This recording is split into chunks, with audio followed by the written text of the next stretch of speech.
the safety of Nigerians in the country. The lawmaker noted that Nigeria has a significant number of undergraduate and graduate students currently studying in Ukraine, of which a number of them are under government scholarship. Monia disclosed that there is a worsening conflict between Russia and America over the crisis in Ukraine, even as he affirmed that the situation is deteriorating by the hour. He expressed concern that if a strategic plan is not put in place to secure and provide a safe passage for Nigerians, they may be trapped in Ukraine.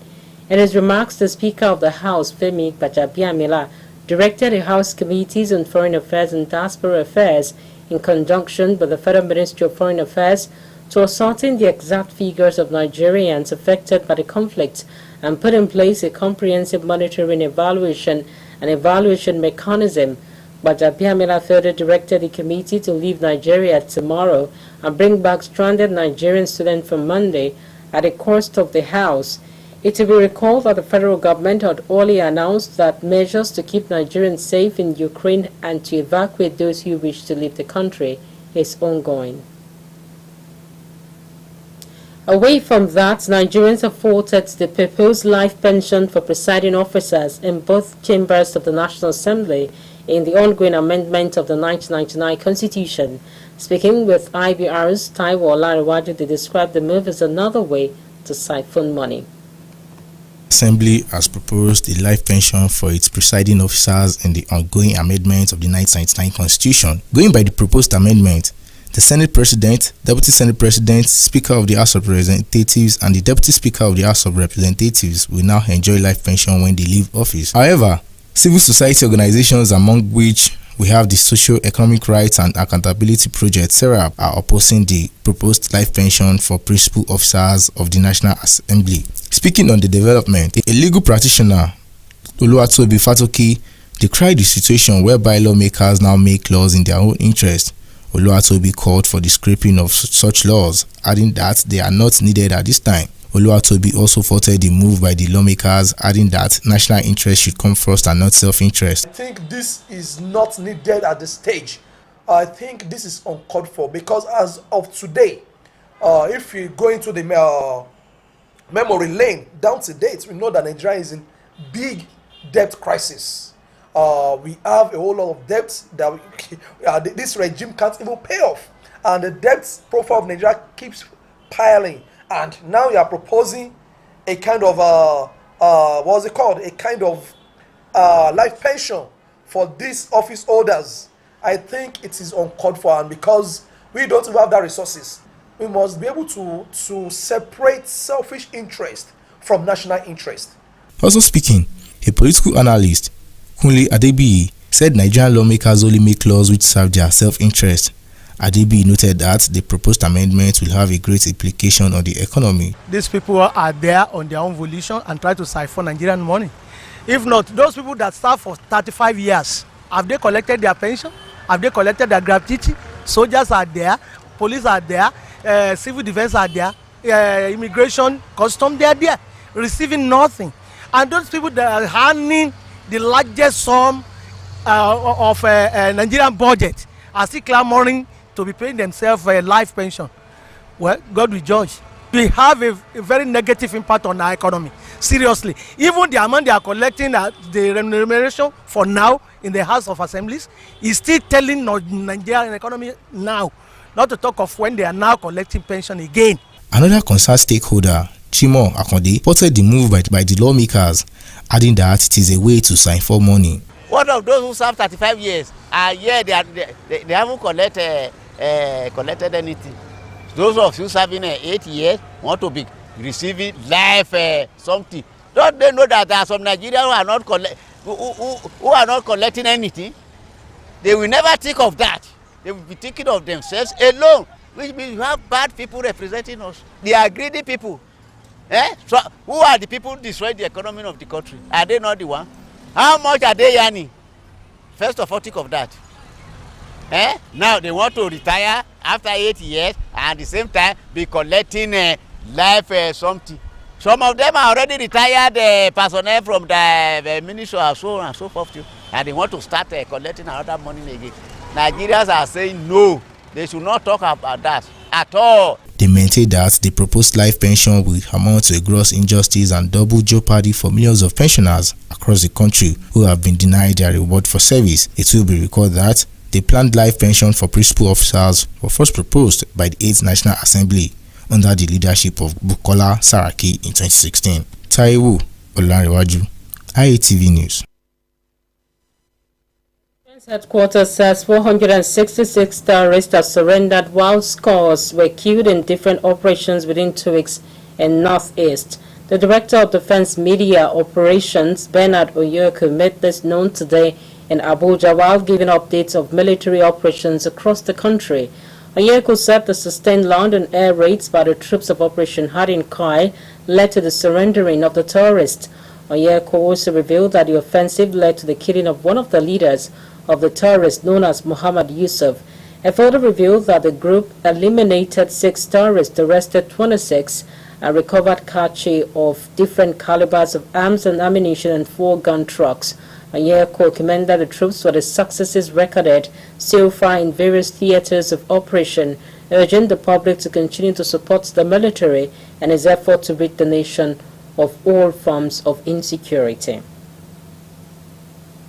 In another development, stakeholders have called for the exemption of Nigerian police force from the contributory pension scheme. They made the call during a public hearing organized by House of Representatives Committee on Pension, sponsor of the Police Reform Act 2014.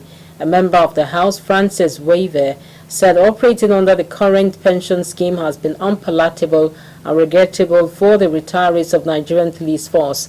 He stressed the need for police officers to be exempted from the scheme, just like the Armed Forces and the Department of State Services. Also speaking, the Inspector General of Police, Usman Al-Khali Baba, lamented the unpleasant experiences of retired police officers under the present scheme.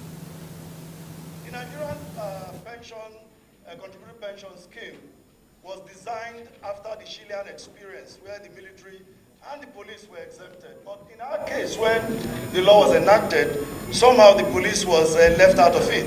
And I thought this was not good enough, judging from the fact that the police, they carry a lot of the burden, in fact, most of the burden of law enforcement in the country. And in a period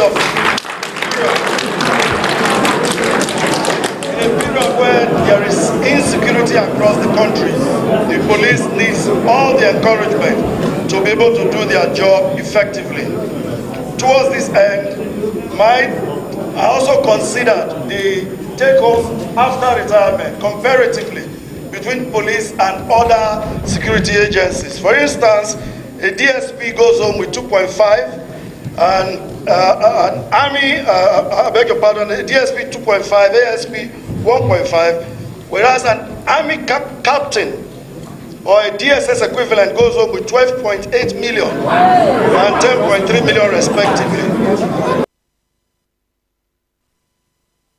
The second part of the second bill is saying late payments should be criminalized.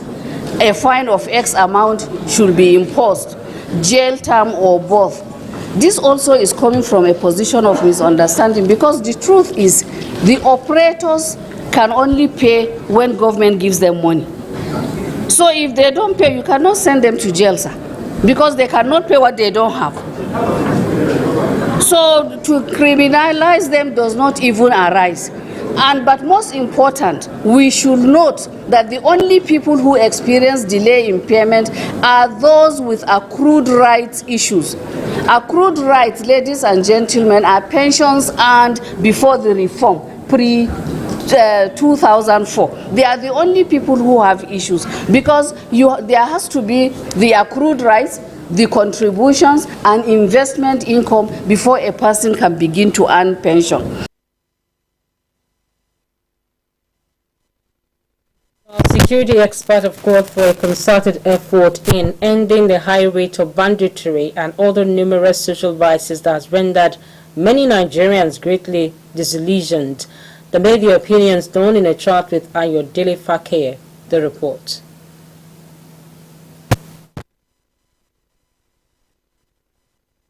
The alarming rate of banditry and kidnapping across the country has continued to raise concerns to many Nigerians. This is especially so as reports say some bandits commit murder while also sending letters to some communities in Zamfara state to ask for levies or face deadly attacks. Lending his voice to the development, a security expert, Dr. Shala explained that banditry has been a recurring decimal, stressing that the attitude of Nigerian leaders to the high rate of insecurity in the country is disheartening. I don't think it's a new thing for bandits sending letters informing the communities that they are coming. I mean, if armed robbers have been doing that, what is the difference between armed robbers and bandits? It's because we are not able to control armed robbery. That's why it has graduated or generated into bandits taking over. And if they can kidnap people for weeks, for months, and government couldn't do anything in terms of rescuing the people and stopping them. So naturally, the country is not, has turned to what it wants to turn into. Okay, because already we are gradually becoming stateless. Also speaking, another security expert, Dr. Funmilayo Agbaje, said it is unfortunate that banditry has become a lucrative business in some parts of the country. She added that statistics on insecurity cases as well as banditry keep increasing on a daily basis. When you have bandits writing letters to communities, the letter itself is much more powerful than the gun or the machete or whatever, they will be bringing to attack that community, because the fear has been created. But obviously, it's fast getting, beyond what the government, can handle alone. They nevertheless said with the current state of insecurity, there is an indication of the country being a failing state. We have not failed completely, but we are failing. Nigeria is a failing state, as we have mentioned, because the level of lawlessness has gone beyond normal. Nigeria is not a failed state. Even though we are bombarded with all forms of vices that may lead us into becoming a failed, state, I still have the belief that Nigeria is not a failed state yet. There is still hope for Nigeria. The experts likewise called for a concerted effort in curbing banditry and other forms of insecurity in the country. The government don't embark on deliberate plans to mop weapons from the civil society. There's no way we can be secure in Nigeria.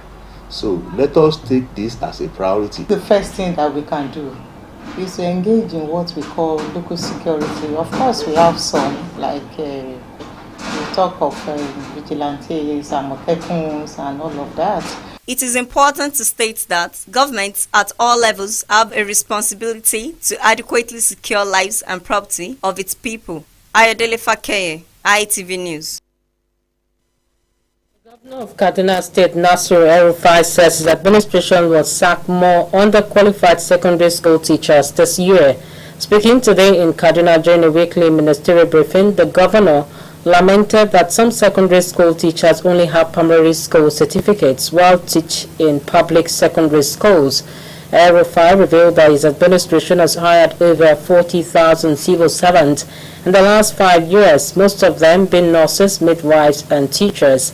He added that 7,700 qualified secondary school teachers have been employed and will be deployed across secondary schools in the state as soon as secondary schools are rid of underqualified teachers. He reaffirmed his commitment to raising the standard of public schools across the state. In a related development, the Teachers Registration Council of Nigeria has announced plans to train 45,000 teachers in digital literacy and remote learning across the country. In a statement in Abuja, the registrar of the council, Josiah Jiboye, explained that the training, which is in partnership with the United Nations International Children's Fund, is a third phase of the Global Partnership for Education. Ajiboye added that the first stage of the project is a training of 480 master trainers who will serve as facilitators during the program. Ajibere further stressed that the training is aimed to bridge the gap created by the outbreak of the pandemic that severely affected the education system of the country. Is embarking on digital literacy training and remote learning for 30,000 teachers across 16 focal states, namely Benue, Bauchi, Ebonyi, Enugu, Gombe, Jigawa, Kaduna, Kebbi, Katsina, Plateau, Taraba, and Zamfara states. It is important to note that the lead role of the teacher training subcommittee of the GPE program was ceded to the council by the Federal Ministry of Education under the leadership of the Honorable Minister Malam Adamu.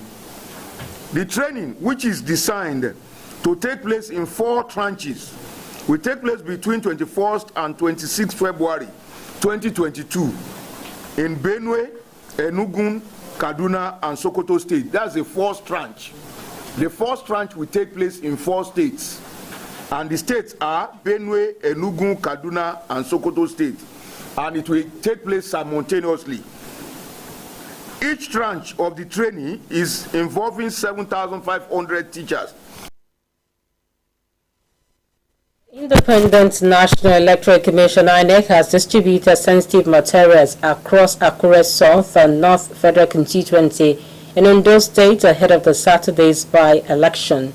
The distribution took place in presence of the representatives, political parties, security operatives, and the national officers of the Independent National Electoral Commission at the head office of the Central Bank of Nigeria in Akure.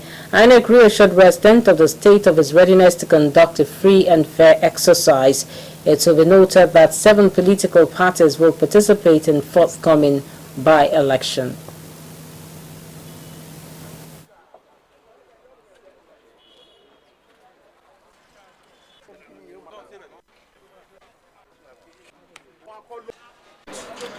The sensitive items to the 2 local governments.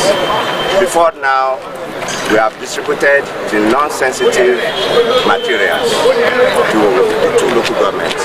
The voting point result forms are also going to be distributed, and they will be merged to the respective polling units where they are derived.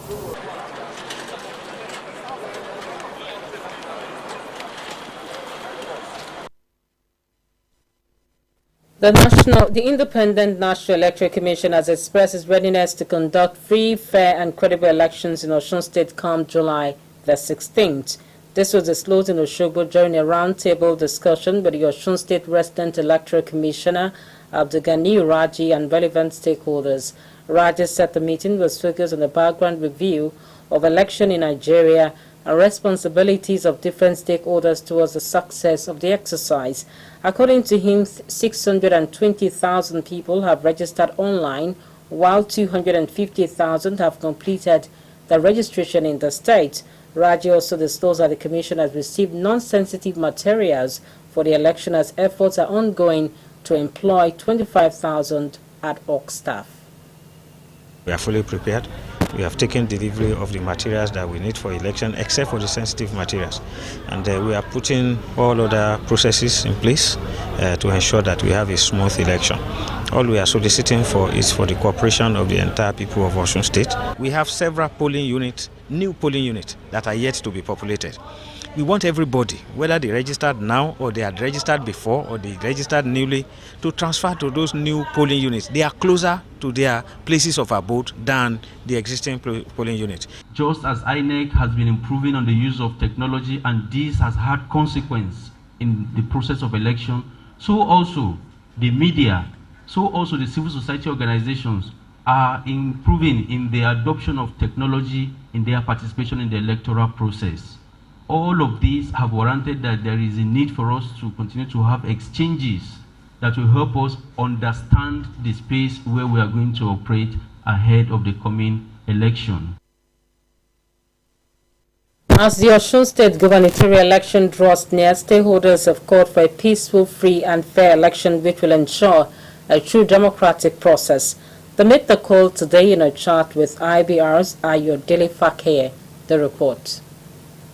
Nigerian polity has begun experiencing a series of significant changes, especially in the political space. This is as there are permutations regarding the primary elections of Nigeria's two major political parties, the ruling All Progressives Congress and the opposition People's Democratic Party, in the run-up to Osun State 2022 gubernatorial election. As Osun State indigents prepare to troop out to vote for a governor come July, some concerned citizens, Oyegbile Temitayo and Matthew Johnson, believe that the election may not be ridden by violence. However, there may be intra-party conflicts. I don't think there is going to be substantial violence there, although there is a tendency of having a pocket of violence in the state because of the problems amidst the political warlords, especially the intra-party problem. We know that there's no election in Nigeria that is going free and fair. And as you know what happened during the primary election, APC primary election, we all knew that what happened then was gun-shooting here and there, and nobody will not really come out to come and vote. They nevertheless called on the government to ensure a peaceful and credible election. My greatest advice for them is to allow peace to reign, because development can only occur in the atmosphere of peace. And they need to understand one thing, that people's interests need to be above their own personal and individual interest. Our government should enforce security personnel, make more security personnel to available that very day, so that people will still come out and vote. Also speaking, a public affairs analyst, Femi Babalola, said if the parties comply with election law and procedures, Osun State's gubernatorial election will be devoid of violence and as well be credible. We should be expecting something very good. There are two mature political parties, APC and PDP. We shouldn't be expecting fiscal for any approval pandemonium from that state. We believe and we have it in mind that no matter what, one of the party must produce the next governor. And so far we know that we have guidelines that have been given to us, perhaps from the electoral bill, which are going to be signed tomorrow. We are going to follow it to the letter. And I still more believe one thing, that if politics is all about serving people, there is no need for any individual to kill either A or B. So we believe that if you can follow the tenet of democracy, the election will be free and fair. There wouldn't be any problem. On his part, another public affairs analyst, Adesumbo Badejoko, said there are indications that the election will be in favor of the incumbent governor, Boyega Oyetola, stressing that it will be devoid of violence. In the election itself, we'll wait till we see the PDP candidates before we can say, okay, this is how the election will turn out to be. But if I'm going to predict, it is not easy to unseat an incumbent government. So that is, and the man appears to be a bit popular. He has been able to work his way around some of the unpopular policies of the former governor, and he has used that to his advantage to gain popularity on his own person. The method that INEC is currently using has been curbing violence in a way. If we do not have violence, we did not have violence in Anambra, I don't foresee any violence in Osun State. It will be recalled that the electoral body had announced July 16 as the date for the Osun State gubernatorial election. Ayodele Fakeye, ITV News. We're going to break now. News Run returns shortly after this. Please stay with us.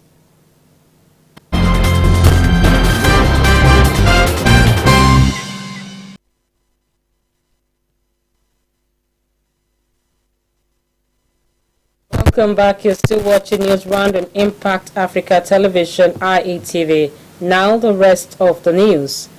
The European Union and the United Nations International Children's Fund, UNICEF, have joined efforts to improve child access to justice in Nigeria.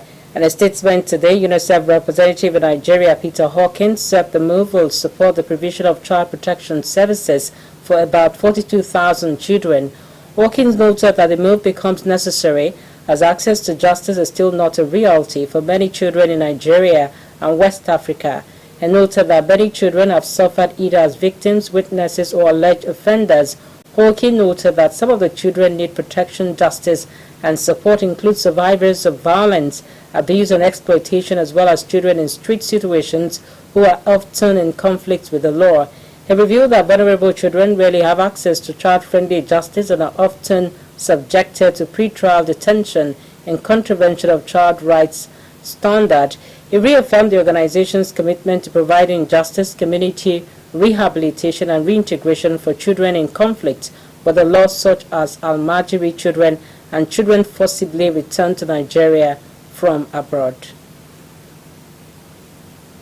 In its effort to tackle the problems associated with estimated billing system, the federal government has announced plans to distribute electricity meters for 4 million households. Speaking today after the inauguration of the 330 kV/160 kVA power substation in Lafia, local government area of Nasarawa State, the Minister of Power, Abubakar Liu, said the gesture will ensure that every customer has the liberty to control the electricity usage. Ali explained that under the mass metering initiative, over 1 million households received meters in the first phase of the program, while over 4 million households will benefit in the second phase of the program, which is expected to commence soon. He commended President Muhammadu Buhari for completing the power substation, which was started in 2017. He revealed that small-scale businesses are already benefiting from the quality electricity supply from the substation since it began operation a few months ago, even as he assured that it will attract more investors to the states. The Miyetti Allah Cattle Breeders Association has urged the federal government to commission some already completed parts of the Wawa Zange Grazing Reserve in Gombe State. In a statement today, the chairman of the association, Modibo Yahaya, said if urgent actions are not taken, some already constructed facilities may be dilapidated before the entire completion. The chairman also urged the federal government to expedite action on the inauguration of facility so that herders can begin to reap the benefits of the National Livestock Transformation Program. Isaiah Kiremi is standing by with stories from the exciting world of sports. Hello, good evening. Welcome to the sports segment. Nigerian defender Leon Aderemi Balogun could make a return to action when Glasgow Rangers host Borussia Dortmund in today's knockout playoff second leg clash at Ibrox. The Nigerian defender has been missing since he limped off in their 2-0 win over Ibs earlier this month. Balogun also admitted that Erling Braut Haaland's absence would be a big blow for Dortmund, but was quick to warn the Jazz to be wary of the attacking threat of the Germans. Haaland, who is Dortmund top goal scorer with 23 goals in just 20 games this season, is yet to recover from an adductor injury. The centre-back has made 22 appearances, scoring once for Rangers, who head into the second leg clash with a 4-2 victory following a strong display last Thursday at the Signal Iduna Park. Away from that, Arsenal manager Mikel Arteta has denied talks have taken place with the club regarding the contract extension, following reports suggesting the Arsenal management is offering a pay rise to the Spanish manager. The Arsenal boss said he is happy at the club and the direction in which the club is aimed at. Arteta further added that he is happy with the club's improvement over the time he has been at Arsenal and acknowledges that there is a long way to go ahead. Nothing. It's just that I am really happy here, and my aim is just to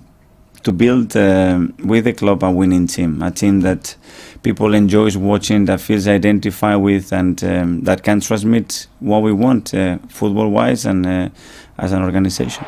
I'm not happy with where we are and where we want to be, that's for sure, because we want to be competing and really challenging the best teams in this league in consecutive seasons, and we are not there yet, but I think the team is evolving in the right direction. The projects, like the phases that we proponed, they are happening, and there are a lot of positives to take, but we are not there. Arsenal will be in action in the English Premier League against Wolverhampton Wanderers tonight at the Emirates Stadium. In other news, Mark Hughes has been appointed manager of League 2 side Bradford City after more than 3.5 years out of football. Former Manchester City, Blackburn Rovers and Stoke City boss Hughes replaces Derek Adams, who was sacked earlier this month after a run of 9 wins in 37 games. Bradford are 15th in England's 4th tier, sitting 11 points clear of the relegation zone, and Hughes' first game in charge will will be the visit of Mansfield on Saturday. It is Hughes' first job in management since he was sacked by Premier League club Southampton in December 2018, with his last game in charge in a 2-2 draw against Manchester United at the St. Mary's Stadium. And lastly in sport, New York City Mayor Eric Adams expressed optimism about an eventual lifting of the city's COVID-19 vaccination mandate, leading to increased hope from the Brooklyn Nets that star guard Kerry Ivan might soon be participating as a full-time player. If New York City eliminates or lift restrictions associated with its vaccination mandate, unvaccinated workers such as Ivan might be able to return to work without restrictions. Ivan has played in just 14 of Brooklyn's 59 games, averaging 24.1 points, 4.8 rebounds and 5.4 assists for a net team sitting in 8th in the Eastern Conference standings after superstar Kevin Durant suffered a sprained left medial collateral ligament back in January that forced him to miss the team's last 17 contests. The Nets are 7 games behind the Miami Heat and Chicago Bulls for the conference lead, with 23 games remaining on the schedule. That's all we have for you in the exciting world of sport. My name is Isaiah Akinremi. On the foreign scene, the North Atlantic Treaty Organization NATO has called on Russia to cease its military action in Ukraine. The Secretary General of the organization, Jens Stoltenberg, made the call today in a press briefing at Brussels, Belgium. Stoltenberg urged Russia to immediately cease its military action, withdraw its forces from Ukraine, and choose diplomacy. He accused Russia of having criminal intentions of invading Ukraine, even as he stated that